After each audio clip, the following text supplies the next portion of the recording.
Welcome back ناظرین. Directly ہم زرار صاحب کے پاس چلتے ہیں کیونکہ کافی دیر ہو گئی سر. معذرت کہ آپ کے پاس ہم بہت دیر سے آئے ہیں. سر یہ بتائیے گا کشمیر کا جو خارجہ پالیسی ہے وہ آپ کے دور میں کیسی تھی اور اس دور میں اس میں کیا خامیاں آ رہی ہیں کہ کشمیر کے اوپر اتنا ظلم و ستم ہو رہا ہے, ساری دنیا بھی دیکھ رہی ہے لیکن ہم ان کو بچا نہیں پا رہے. صرف ہم باہر آ رہے ہیں, احتجاج ضرور کر رہے ہیں لیکن ان کو بچا نہیں پا رہے. تو آپ کیا سمجھتے ہیں پالیسیز میں کہاں پر سر کمی ہے, کہاں پر یہ فال کر رہی ہیں چھوٹی چیزیں؟ شکریہ بٹ صاحب. پہلے تو یہ ہے کہ بٹالوی صاحب بڑے بھائی بھی ہیں, انکل بھی ہیں, سردار صاحب بھی ہیں, انتہائی سینئر ہیں ہم سے یہ, اور رائٹ بھی ان کا بنتا ہے ہر لحاظ سے. یہ بات کریں تب بھی رائٹ بنتا ہے, یہ نہ کریں تب بھی بنتا ہے. اور آپ نے جو ٹائم ان کو دیا ہے زیادہ وہ بھی ان کا رائٹ بنتا ہے. نہیں اٹس یور, بریک کے بعد آپ کا ٹائم ہے. جہاں تک بٹالوی صاحب نے روشنی ڈالی ہے اس میں تو تمام تباہی ہو چکی ہے, بربادی ہو چکی ہے. ہم دوزخ میں جا چکے ہیں اور دوزخ کے فرشتے ہم پر گزر لے کے اوپر چڑھے ہوئے ہیں. ایسی بات نہیں ہے سر, انشاءاللہ اچھا ہوگا. برا وقت بھی گزر جاتا ہے, اچھا آئے گا اور پر امید ہونا چاہیے. یہ ہمارا شرعی معاملہ بھی, ہم مسلمان ہیں, ہمیں ہر وقت اچھی امید پہ گمان رکھنا چاہیے, اچھا گمان رکھنا چاہیے. جہاں تک بات ہے خارجہ پالیسی کی, بٹ صاحب آپ کو پتہ ہے لگ بھگ 70 سال ہو چکے ہیں کشمیر پر ایک ناجائز قبضہ کیا ہوا ہے انڈیا نے. اس میں انہوں نے تو قبضہ کیا ہوا ہے لیکن سب سے زیادہ ہم اپنے آپ کو چیک کریں کہ ہماری کہاں کمزوری ہے. سب سے پہلے تو کمزوری ہماری ہے کہ جس طرح انہوں نے قبضہ کیا تھا اس طرح ہمیں جواب دینا چاہیے تھا. انہوں نے اگر کشمیر پر قبضہ کیا تھا تو ہمیں بھی کم از کم امرتسر میں داخل ہونا چاہیے تھا. نہیں ہوئے, جو بھی مروزی حالات تھے. اس کے بعد دو چیزیں ہوتی ہیں بٹ صاحب, اب دو طرح کے مضبوط ہوتے ہیں, یا معاشی طور پہ مضبوط ہوتے ہیں یا عوامی سطح پہ آپ مضبوط ہوتے ہیں. آپ کو عوام کی حمایت حاصل ہوتی ہے, یا معاشی طور پہ آپ اتنے مضبوط ہوتے ہیں سعودی عرب کی طرح کہ آپ پیسے دے کے سب کی فوج اپنے انڈر لے سکتے ہیں, کرائے کے بندے آپ ہائر کر سکتے ہیں. وہ دونوں پوزیشنیں ہماری اس وقت نہیں ہیں. 71 میں کیوں سانحہ ہوا, بنگلہ دیش میں عوام ساتھ چھوڑ گئی, ختم ہو گیا. انڈیا کو موقع ملا, اس نے ہم سے علیحدہ کر لیا. کشمیر ہم سے علیحدہ ہوا. اب اس وقت پورے 70 سال کے دوران 370 جو آئین لگایا ہے 5 اگست کو مودی صاحب نے, اس کی مین وجہ کیا ہے؟ مین وجہ ہے کہ موجودہ سرکار کو عوام کی تائید حاصل نہیں ہے. اس نے دیکھ لیا تھا کہ یہ کمزور فوٹیج پہ آیا ہے, یہ پیراشوٹ کے تھرو لایا گیا ہے, سلیکٹڈ ہے, اس کے پیچھے عوام نہیں کھڑی ہوئی اور ان کو موقع ملا. انہوں نے 70 سال میں 370 وہ لگایا. آج 1 سال ہو گیا ہے, ہم صرف موم بتیاں جلا رہے ہیں, 1 منٹ کے لیے کھڑے ہو رہے ہیں, کوئی ریزسٹ نہیں ہے, کوئی بات نہیں ہے. آواز بلند کرتے کرتے ہمارے گلے بیٹھ گئے ہیں, گلے ختم ہو گئے. اب گلے کے نہیں ہاتھوں کی ضرورت ہے. مائی ڈیئر, اب کچھ کر کے دکھانے کی ضرورت. کشمیر ویسے آزاد نہیں ہوگا. میں یہ نہیں کہتا کہ آپ تھرو آؤٹ جنگ ہی کریں, لیکن کچھ نہ کچھ تو ان کو کر کے دکھائیں نا. ان کا ایک پیارا ہمارے فورسز نے بہت اچھے طریقے سے گرایا تھا, ہم نے پلیٹ میں رکھ کے ابھی نندن کو واپس کر دیا. یہ ہم نے کیا, ہم وہاں پہ نیگوشیشن نہیں کر سکتے تھے. ابھی سننے میں آ رہا ہے کلبھوشن یادیو کے بارے میں بھی نرم رویہ اختیار کیا جا رہا ہے. اصل میں مسئلہ یہ ہے کہ پنجابی میں ایک کہاوت ہے بٹ صاحب, اگر بٹالوی صاحب اجازت دیں تو میں دیسی لفظوں میں کہوں, لسے جڑے نہیں زنانی جڑے کھڑے نہیں پابی. ہم پوری دنیا میں پابی بنے ہوئے ہیں. ہم کو ہر بندہ آ کے تھریڈ کر رہا ہے, ہماری زمین کو یوز کر رہا ہے, ہم پہ ویپن استعمال کر رہا ہے. وجہ یہ ہے کہ ہم آگے سے کوئی ریزسٹ دکھا نہیں رہے. دنیا کی نو ڈاؤٹ اباؤٹ دیٹ کہ دنیا کی 1 نمبر فوج ہے ہمارے پاس, ہر صلاحیت سے مالا مال ہے. اگر چاہیں تو ہر چیز ہر لمحے کر سکتے ہیں, اور یہ کتنی دفعہ ہماری فورسز نے کر کے دکھایا ہے. لیکن نہیں سمجھ آ رہی کہ یہ ایسا کیوں ہو رہا ہے. نہیں جس طرح آپ کہہ رہے ہیں کہ ہمیں فرنٹ فٹ پہ جانا چاہیے تھا ہماری فوج کو بھی, تو جو کارگل کا تھا اس کو کیا دیکھتے ہیں کہ کارگل کا اقدام ٹھیک تھا؟ کارگل کا ایشو ایک علیحدہ ایشو ہے, اس میں بہت سے سیاسی, کیا کشمیر کا جو ایشو ہے تھوڑا سا نرم پڑنا تھا اگر کارگل میں ہم آگے ہوتے؟ کارگل میں ہم اگر بیک فٹ پہ نہ جاتے, اگر وہ پہلی تو یہ بات ہے کہ وہ کنسنسس کے تو مشاورت کے بغیر ایک سٹیپ اٹھایا گیا, اس میں تمام سٹیک ہولڈر نہیں تھے پیج پہ, چلیں کوئی نہیں سٹیپ اٹھ گیا, تو اس سٹیپ کو واپس لینے کے لیے اتنی جلدی نہیں کرنی چاہیے تھی, اتنی جلدی میاں صاحب کی منت نہیں کرنی چاہیے تھی, اتنی جلدی ان کو امریکہ منتیں کرنے کے لیے نہیں بھیجنا چاہیے تھا. یہ میں نہیں کہہ رہا, یہ سٹنگ جرنیل کہہ رہے ہیں اپنے انٹرویوز میں, بارہا دفعہ آپ نے بھی سنا ہوگا وہ کہہ رہے ہیں. وہ ایشو تھوڑا سا الگ ہے. ابھی جو موجودہ چیز آپ ڈسکس کر رہے ہیں کشمیر کا, اس میں بٹ صاحب ہمیں بہت کلیئر سٹانس لینا پڑے گا. کیا پالیسیز کیا ہونی چاہیے زراعت صاحب اس میں؟ ہمیں بالکل جس طرح آخری 10 اوور میں 200 رنز چاہیے ہوں تو سٹوکر آتے ہیں اور وہ چھکے اور چوکے ہی مارتے ہیں, ہمیں چھکے چوکے مارنے پڑیں گے, اس کے بغیر اچیومنٹ نہیں ہوگی. سر صاحب جس طرح آپ کہہ رہے ہیں کہ ہم ایک خواب بھی دیکھ رہے ہیں کہ کشمیر آزاد ہو جائے, ہم باہر بھی آ رہے ہیں, دھوپ میں بھی کھڑے ہو رہے ہیں, تو جب ہم نے پاکستان حاصل کیا تھا تو تب بھی علامہ اقبال نے ایک خواب دیکھا تھا اور اسی طرح ہی کرتے کرتے کرتے ہم نے پورا ملک حاصل کر لیا. تو کیا اس میں ہم کم از کم اپریشیٹ تو کر سکیں کہ پورا پاکستان, جس طرح پہلے کہا جاتا تھا انڈیا کی جانب سے کہ صرف پنجاب ہے جو کشمیر کو لینا چاہ رہا ہے, لیکن اب الحمدللہ بلوچستان, پورے پاکستان, پوری دنیا میں کشمیر کے لیے سارے باہر آ رہے ہیں. تو یہ تو ایک پازیٹیو سائن ہی ہے نا سر کہ سارے اب آہستہ آہستہ سب باہر آ رہے ہیں جو بولتے نہیں تھے کشمیر کے لیے. بٹ صاحب 70 سال میں 3 نسلیں چینج ہوتی ہیں, خطے کی سٹریٹجی چینج ہوتی ہے, مسائل اور وسائل چینج ہوتے ہیں. اب جو دنیا کے طاقتور لوگ ہیں ان کی آپ اندر سے وہ جانتے ہیں کہ اس وقت ان کی کیا ضرورت ہے. جب ان کی ضرورت کشمیر کسی اور سطح پہ ہوگی, ہم کو بھی وہ اسی ڈگر پہ لگائیں گے. میں بٹالوی صاحب کے ساتھ بالکل ایگری کروں گا کہ ہم ہر پٹے کو دیکھ کر گلے میں ڈالتے ہیں کہ شاید یہ ہمارا نہ ہو. یہ بات بالکل رائٹ فرمائی ہے انہوں نے. نہیں زراعت صاحب بالکل آپ ٹھیک کہہ رہے ہیں. میں ذرا قانونی بھی تھوڑے سے مشاورت لے لیں. سر حافظ صاحب آپ کی طرف آتے ہیں. سر جو یہ مجھے آدھا منٹ دے دو, میں حافظ صاحب کو اسسٹ کرنے کے لیے ایک فکرہ بتا. سر نہیں آپ پورا منٹ لیں. سر فیضان صاحب, ہری سنگھ نے جب ایگریمنٹ کیا, مصیبت یہ ہے کہ اس کو ابھی تک کسی گورنمنٹ نے اس پوائنٹ کو سامنے لائی نہیں. اس وقت ہری سنگھ اپنی قانونی پوزیشن سے برخاست ہو چکا ہوا تھا, وہ ایگریمنٹ ہی ویلڈ نہیں. جی بالکل. اس کو ہم نے نہ کسی عالمی عدالت میں چیلنج کیا, نہ لوکل میں کیا, نہ کبھی کسی نے یہ پوائنٹ اٹھایا. آپ ڈیٹس نکال لیں, آپ اس کی برخاستگی دیکھ لیں, اس کا ریزائن دیکھ لیں, تو آپ کو پتہ چل جائے گا. جب اسے سائن کروائے گئے ایگریمنٹ پہ تو وہ وہاں کا حکمران ہی نہیں تھا. جی سر. جی میں حافظ صاحب آپ کی طرف آتا ہوں, بلکہ اس کا بھی جواب لیں گے. اور ایک اور چیز آپ سے یہ پوچھیں گے کہ جس طرح اب پنجاب گورنمنٹ کی یا پاکستان گورنمنٹ کی بات کریں تو جتنے وہ ڈیسیجن لے رہے ہیں ہائی کورٹ اس کے مخالف جا رہا ہے اور انہیں وہ بتا رہا ہے کہ یہ اس طرح نہیں, اس طرح کام کرنا چاہیے, یہ اس طرح نہیں, یہ اس طرح کرنا چاہیے. تو جو کشمیر کا ایشو ہے اس میں بھی وکلا برادری اور عدلیہ جو ہے اپنا کردار ادا کرے گی. بہت شکریہ فیضان بٹ صاحب, آپ نے بڑے اہم موضوع کی طرف بات کی اور اشارہ کیا.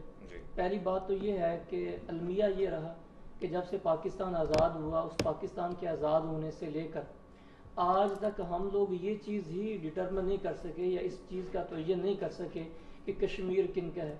زبانی طور پہ اور کلامی طور پہ یہ کہہ دینے سے کہ کشمیر ہمارا ہے, ہم لے کے رہیں گے, اس سے بات نہیں بنے گی. اگر ہم لوگ بات کریں انڈین کانسٹیٹیوشن کی تو انڈین کانسٹیٹیوشن اس آکوپائڈ کشمیر کو آج بھی اپنا حصہ تصور کیے ہوئے ہے.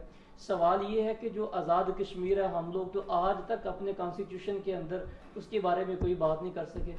سوال پھر یہ ہے کہ جب انہوں نے اس کو پہلے سے اپنے کانسٹیٹیوشن کے اندر ڈکلیئر کر دیا کہ وہاں پر کون سے رولز ہوں گے, کس کو فالو کریں گے, کون سا لا امپلیمنٹ ہوگا, ہم لوگ آج تک نہیں بات کر سکے, تو اس کا مطلب یہ ہوا یہ بات تو ختم ہو گئی کہ وہ کشمیر پھر اگر قانونی اعتبار سے دیکھا جائے وہ ہمارا نہیں ہے, وہ انڈیا کا ہے.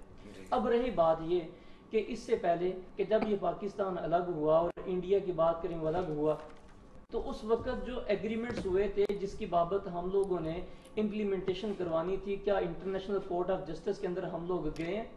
آج تک ہم لوگوں نے اس کی بابت کوئی بات کرنے کی جسارت نہیں کی. اگر کی ہے تو جس طرح سے کرنی چاہیے تھی اس کا حق ادا نہیں کیا. اب یہ وجہ ہے کہ جب اس طرح سے ہم لوگ ایگریمنٹس بھی کرتے رہیں گے، ریزولوشنز بھی پاس ہوتی رہیں گی، لیکن اس کی امپلیمنٹیشن نہیں ہو سکے گی، تو وہ ایک خام خیالی ہے، وہ ہوا میں چھوڑا ہوا تیر ہے، اس کی حقیقت میں کوئی اہمیت نہیں ہے۔ اب ہم بات کرتے ہیں اس بات کی کہ اگر ہم دیکھیں انڈیا کو، تو انڈیا نے 370 کی بات کریں، اس کو لے کے آ کے یا اس کو ختم کرنے کے بعد جو کشمیر والوں کے ساتھ کیا، ہم لوگوں نے بینگ اے پاکستان، ہم لوگوں نے کیا اس کے لیے کوئی کام کیا کہ نہیں کیا؟ ہم لوگ شروع دن سے لے کے آج تک اس کے بارے میں کوئی کام نہیں کر سکے۔ ہم لوگ دیکھیں 5 فروری آ جائے تو ہم لوگ ایک بار احتجاج کر دیتے ہیں کہ ریزولوشن ہم لوگ پیش کر دیتے ہیں پنجاب اسمبلی میں، ساری کی ساری اسمبلیاں اپنی اپنی ایک ریزولوشن پاس کر دیتی ہیں یا پیش کر دیتی ہیں۔ اور اگر ہم بات کریں کہ فیڈرل گورنمنٹ کی، تو اس میں بھی یہی صورتحال ہے۔ سوال یہ ہے کہ کیا اسی طرح سے ریزولوشنز پیش کرنے سے کام بنے گا کہ نہیں بنے گا، یا ہمیں کوئی اور اقدام اٹھانا پڑے گا؟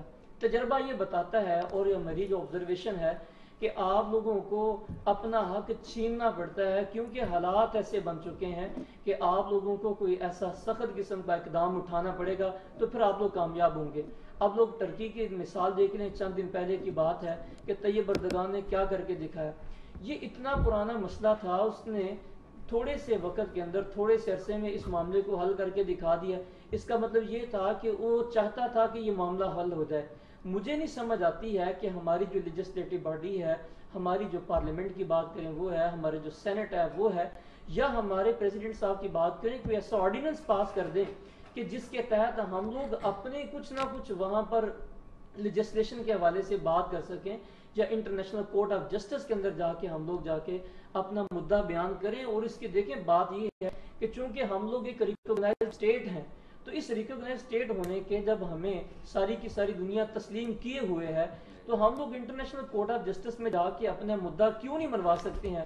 یا کون سی ایسی بات مانے ہے، یا کیا ہمارے پاس ایسے وسائل نہیں ہیں، جب کہ ساری کی ساری چیزیں ہمارے پاس موجود ہیں؟ کلبھوشن یادو کی بات کریں، بڑی اچھی بات کی زراعت صاحب نے، کہ جب اس کا معاملہ ہو تو ہم لوگ چند ہی لمحوں کے اندر اس کو حل کروا دیتے ہیں، ہم لوگ وہاں پر بھی پہنچ جاتے ہیں اور دیکھتے دیکھتے ساری کی ساری بات بھی واضح ہو جاتی ہے۔ سوال یہ ہے کہ یہ کون سا کوئی ایسا المیہ ہے کہ جس کے اوپر 70 سال گزر جانے کے باوجود بھی ہم لوگ کوئی ایسا قدم اٹھانے کے اندر جو ہے نا وہ مطلب کہ پیش نہیں ہے، بلکہ ہم لوگ چاہتے ہیں کہ جس طرح سے یوزل روٹین کے اندر چل رہا ہے تو اس کو چلتے رہنا چاہیے۔ اب میں بٹالی صاحب کے سوال کی طرف آتا ہوں۔ انہوں نے کہا کہ جب وہ ایگریمنٹ ہوا، سوال یہ ہے کہ کیا وہ ایگریمنٹ اسٹیٹس کے درمیان میں تھا یا وداؤٹ، یا کہ اسٹیٹ کے کسی انڈیویجول کے درمیان میں تھا؟ جب بھی کوئی ایگریمنٹ اسٹیٹس کے درمیان میں ہوگا، اس کے انفورسمنٹ کی بات ہوگی، تو وہ اگر آپس میں سیٹلمنٹ نہیں ہوتی تو انٹرنیشنل کورٹ آف جسٹس موجود ہے، ہمیں وہاں پر جانا چاہیے۔ لیکن اگر کوئی بندہ جو کہ قانون سے ہٹ کے، اپنی اسٹیٹ کے قانون سے ہٹ کے، اس سے دستبردار ہوتے ہوئے انڈیویجول حیثیت میں کوئی ایگریمنٹ کرتا ہے یا کوئی بات کرتا ہے، تو اس کی کوئی اہمیت نہیں ہے۔ اس کے لیے ہم لوگ انٹرنیشنل کورٹ آف جسٹس میں بھی جا سکتے ہیں۔ بالکل آپ کے صاحب، آپ نے بالکل ٹھیک ہے۔ میں صرف اس میں یہ بھی کہہ رہا ہوں کہ وکلا برادری یا عدلیہ اب اس میں اپنا کیا کردار ادا کرے گی؟ سر دیکھیں، بڑا شارٹ سا سوال یہ دیکھیں جی بالکل۔ اچھا، آپ فیس دیں گے اس کی کردار ادا کرنے؟ نہیں سر، جس طرح فوج ہے وہ تنخواہ کے لیے کام نہیں کر رہی، وہ ڈیڈیکیشن ہے کہ وہ اپنی جان دے رہے ہیں، تو یہ بھی اگر کریں گے تو ان کے لیے ہم سلامی ضرور انہیں دیں گے۔ فیس یا پیسے تو کچھ بھی نہیں ہے، سلامی نہیں چاہتے۔ اچھا چلیں سر، میں یہ عرض کرتا چلوں، دیکھیں پاکستان کے مفاد کے لیے کیا جانے والا ہر کام سر ہم دل و جان سے کرنے کے لیے تیار ہیں اور ہم وقت تیار ہیں سر۔ وداؤٹ فیس سر کسی فیس کی ہمیں ضرورت نہیں ہے، ہمیں پاکستانی ہونے پہ فخر ہے۔ جنہوں نے چینی لوٹی ہے، آٹا لوٹا ہے، ان سے لے کے ان کو سر دیکھیں ہمیں کسی یہ بٹالوی صاحب محنت کر رہے ہیں سر، کسی چیز کی ضرورت نہیں ہے۔ ہم ہر فورم پہ جانے کے لیے تیار ہیں اور انشاءاللہ ہم لوگ جائیں گے۔ اب رہی بات یہ کہ کیا عدلیہ کے اس میں کردار کیا ہو سکتا ہے؟ سر عدلیہ چونکہ عدلیہ کے ہاتھ بندھے ہوئے ہیں، اس نے وہ کام کرنا ہے جو کہ قانون ہمیں پرمٹ کر رہا ہے، جو کہ کورٹس کو پرمٹ کر رہا ہے، جو لیجسلیٹو باڈیز نے ان کو پرمٹ کیا ہوا ہے، جس کے بارے میں قانون سازی ہوئی ہے۔ قانون کورٹس کچھ نہیں کر سکتی۔ ہاں البتہ بات یہ ہے کہ وکلا برادری جو اپنا کردار ادا کر سکتی ہے، لیکن المیہ یہ ہے کہ جو بھی لیجسلیشن ہو، کیا اس لیجسلیشن کے اندر بیٹھنے والے لوگ وکلا ہیں کہ نہیں ہیں؟ آج پارلیمنٹ کے اندر بیٹھے ہوئے جتنے بھی لوگ ہیں، کیا یہ لیجسلیشن کر سکتے ہیں کہ نہیں کر سکتے؟ سر ہم لوگ پہلے تو لیجسلیشن کرتے نہیں ہیں۔ 1860 کا قانون آج ہم پڑھ رہے ہیں، 1908 کا قانون ہم لوگ آج پڑھ رہے ہیں اور اسی کی امپلیمنٹیشن کروا رہے ہیں۔ جب یہ والا کام ہوگا تو یہ وکلا برادری بھی کچھ نہیں کر سکے گی۔ میں آپ کے اس پروگرام کی وساطت سے گورنمنٹ سے میں یہ ضرور ریکویسٹ کروں گا، سجیشن دوں گا کہ اپنی جس لیجسلیٹو باڈی میں جس طرح سے آپ لوگوں نے باقی سیٹس ریزرو رکھی ہوئی ہیں، قانون دانوں کو بھی وہاں پر اجازت دیں، وہ وہاں پر آ کے بیٹھ کے لیجسلیشن کریں. سر یہ جو آپ کی پارلیمنٹ بیٹھی ہے، ان لوگوں کو تو پتہ ہی نہیں چل رہا ہوتا کہ لیجسلیشن کرنی کیا ہے. صبح لیجسلیشن کرتے ہیں، شام کو امینڈمنٹ آ جاتی ہے. آپ لوگ دیکھیں نا جتنے قانون بنے ہیں، تو صبح ابھی یہ فارغ نہیں ہوتے تو شام کو نئی امینڈمنٹ آ جاتی ہے. جی بالکل، آپ صاحب آپ بالکل ٹھیک کہہ رہے ہیں. میں واپس سے یہ سردار صاحب کی طرف آتا ہوں. سردار صاحب، جس طرح ظلم ہو رہا ہے کشمیر کے اندر، اور اگر دوسری سائڈ پر دیکھیں تو یوتھ جو ہے وہ کامیابی کی طرف جا رہی ہے، ٹیکنالوجی کی طرف جا رہی ہے، لیکن جو کشمیر کا ایک سینیریو بنا دیا گیا ہے، تو سر آپ کیا دیکھتے ہیں کشمیر کی نئی نسل میں مزید بھی یہ برہان وانی پیدا کیے جا رہے ہیں؟ سر دیکھیں، ٹائم کے ساتھ کشمیر میں بھی ایک نئی نسل پیدا ہو گئی ہے. اب تقریباً سیکنڈ جنریشن اور تھرڈ جنریشن چل رہی ہے اس کی. ان کے اندر بھی بہت مختلف قسم کے خیالات پیدا ہو چکے ہیں، اور وہ جو پرانے دقیانوسی خیالات تھے ان میں سے بہت ساری چیزیں چینج ہو گئی ہیں. ایک سروے کے مطابق، وہ پاکستانی سروے ہوا تھا اور اس کو انٹرنیشنل سروے بھی کہا جا سکتا ہے، پاکستان میں اسسٹنس ہوئی تھی. انہوں نے کہا تھا کہ یہ جو موومنٹ ہے انڈیپینڈنس کی، وہ موومنٹ جو ہے جب سے نئی جنریشن آئی ہے، وہ موومنٹ جو ہے وہ تقریباً 100% تک بڑھ گئی ہے آگے. جو ان کا یوتھ ہے وہ یہ اب یہ چاہ رہا ہے کہ ہاں، جو ہمارے بزرگوں سے اگر کوئی غلطیاں بھی ہوئی تھیں تو ان کو بھی ختم کیا جائے، اور ایک نئی لہر جو ہے انڈیپینڈنس کی وہ شروع کی جائے. تو یہ جو پچھلی دفعہ جو ساری لہر شروع ہوئی تھی، 2019 میں شروع ہوئی، 2016 میں شروع ہوئی، اور اس طریقے سے یہ جو 2000 کی صدی میں جو شروع ہو رہی ہیں، یہ ساری ان کا یوتھ ہی یہ لہر شروع کر رہا ہے. اب جو اس میں جو بہت امپورٹنٹ بات ہے بٹ صاحب، وہ یہ ہے کہ اس کا سلوشن جو ہے، یہ جتنے یہ جو انٹرنیشنل ڈسپیوٹس ہوتے ہیں، یہ اتنے ایزی نہیں ہوتے کہ کوئی وکلا حضرات چاہیں اپنی لیجسلیشن سے ختم کر لیں، یا ایک لیجسلیٹر باڈی، یا وہ ان کی ایک کنٹریبیوشن ہو سکتی ہے. اور اسی طرح یہ چاہے کہ ہاں جی، کہ ایک لیجسلیٹو باڈی یا لیجسلیچر جو ہے ایک ملک کا، یہ جو سو کال ڈیموکریسی ہے، چاہے ہم اس کے حصہ ہیں، یہ ڈیموکریسی اس کو کہتے ہیں ویسٹ منسٹرل ڈیموکریسی. یہ کوئی ڈیلیورنس کے لیے ویسٹ نے پیدا نہیں کی تھی، برٹش امپائر نے. یہ جو سسٹم لے کے آئے، یہ صرف لے کے آئے تھے کہ کیسے انہوں نے اپنے پاور میں رہنا ہے. جی بالکل سردار صاحب بالکل ٹھیک کہہ رہے ہیں. معذرت کے ٹائم بالکل شارٹ رہ گیا. بٹالی صاحب آپ کے پاس ہوں گے. سر ایک لائن میں صرف یہ مجھے بتا دیجیے گا کہ جب کشمیری کوئی مرتے ہیں، وہ شہید ہوتے ہیں وہاں پر، تو وہ پاکستانی فلیگ کے اندر ہوتے ہیں، لیکن ابھی تک ہم ان کے لیے کچھ نہیں کر پا رہے. تو سر آپ کیا سمجھتے ہیں کہ یہ فلیگ چینج ہو جائے گا؟ بٹ صاحب میں آپ کو ایک چیز اور کہنا چاہتا ہوں. بسم اللہ سر. کہ اب جنگ آپ کے بالکل سر پہ ہے. جی یہ میں آپ کو وارننگ دے دوں. جی. اور یہ جنگ تلوار اور بندوق کی نہیں ہے. جی. یہ جنگ ایٹمی جنگ ہے. آپ قوم کو یہ تیار کریں کہ وہ ایٹمی جنگ کے لیے تیار ہوں. جی بالکل بالکل، پورا پاکستان تیار ہے. باقی ساری چیزیں آپ ہاتھ سے چھوڑ چکے ہیں. آپ انٹرنیشنل کورٹ سے آرڈر لے لیں، کسی سے لے لیں، آپ کے سامنے وہ طاقتیں کھڑی ہیں جو ویٹو پاور کر کے ہر چیز کو زیرو کر دیتی ہیں. سر بالکل آپ ٹھیک کہہ رہے ہیں. زرار صاحب میں آپ کی طرف آؤں گا. سر آپ اس حکومت کو، جو حکومت وقت ہے، اسے آپ کیا تلقین کرنا چاہیں گے، کیونکہ آپ کا بہت ایکسپیرینس ہے سیاست میں بھی، کہ کشمیر کے اوپر انہیں کس طرح کی اسٹریٹجی جو ہے وہ اپنانی چاہیے؟ سب سے پہلے تو یہ گورنمنٹ اپنی فوٹیج پہ ہی نہیں ہے، اپنے معیار پہ ہی نہیں ہے، قوم اس کے ساتھ ہے ہی نہیں ہے. مہنگائی کا وہ طوفان کھڑا ہوا ہے کہ پبلک کی انہیں کوئی حمایت نہیں ہے. دوسرا نمبر، ایک چھوٹی سی گزارش کروں گا آپ کے تھرو، کہ ہمارے دور میں شور مچایا ہوا تھا بلدیاتی الیکشن کا. اب 1 سال سے زیادہ ہو گئے ہیں، پنجاب میں بلدیاتی اداروں کو انہوں نے یہ بھی آپ کو انشاءاللہ جلد نوید سنائی دے گی. جی چلے، شکر ہے اللہ کرے ہو.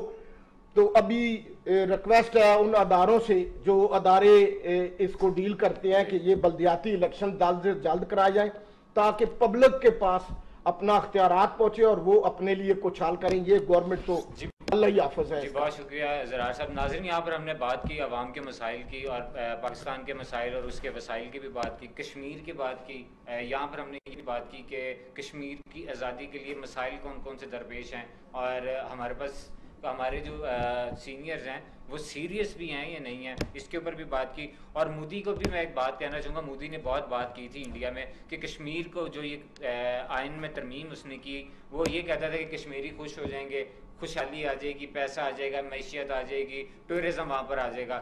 تو مودی سرکار صاحب، وہاں پر ابھی کچھ بھی نہیں ہے، وہاں پر قتل و غارت. یہ آپ کی سیر و تفریح ہے؟ یہ معیشت آپ کی کہ وہاں پر نقصان میں کشمیر چلا گیا، تو پوری دنیا کو دوبارہ خوددارہ میں ایک میسج کرتا ہوں، ریکویسٹ کرتا ہوں کہ کشمیر کے اوپر ضرور نظر دوڑائیں. کشمیر کے اوپر جب کرفیو لگا تھا تب تو کسی نے اتنی نظر نہیں ڈالی، اور اس کے کچھ دنوں بعد پوری دنیا کرفیو کی لپیٹ میں آ گئی تھی، تب ان کو کرفیو یاد آیا تھا. تو پلیز جہاں پر مظالم ہو رہے ہیں ان کے ساتھ رہیں، اور جو ظالم ہیں اس کے خلاف رہیں، تاکہ آگے جا کے جب ہم دنیا سے چلے جائیں گے، اللہ کے پاس جائیں گے، وہاں پر بھی ہم جواب دے سکیں، سرخرو ہو سکیں.